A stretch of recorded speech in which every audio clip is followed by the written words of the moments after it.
Сәлеметсіздер ме? Бүгін сіздермен осындай дәмді, қатпарлы, слоеный қаттама жасайтын боламыз. Қамырына тек қана су мен тұз ғана керек болады. Менде жылы су, тұз жақсылап араластырып аламыз. Қамырымызды орташа қылып илейміз. Жұмсақ та емес, қатты да емес.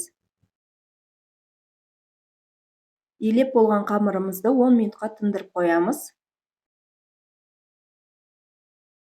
Мен қамырларды өзім табаныма сай етіп кесіп алдым.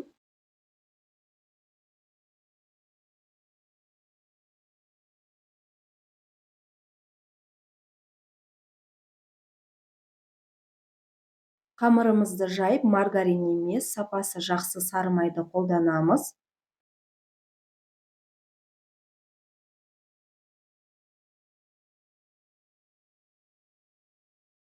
Осы видеодағыдай жайып, кесіп орап алсаңыздар болады.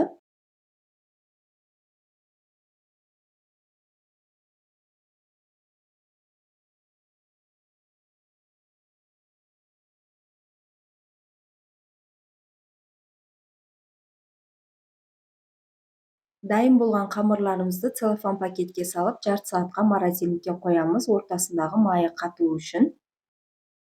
Жарты сағат өтті, осылай жайып аламыз, қатты қалың болмау керек.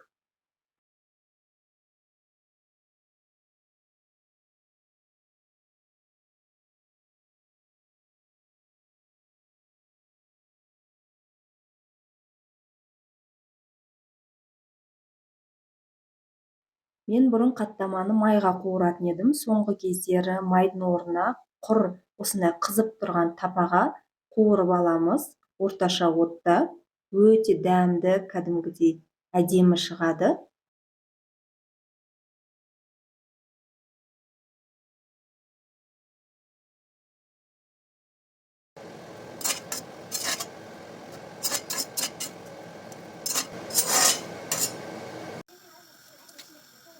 Міне қаттамамыз дайын болды. Дайын болған қаттаманы осындай салаттармен жесеңіз өте дәмді болады. Ас болсын.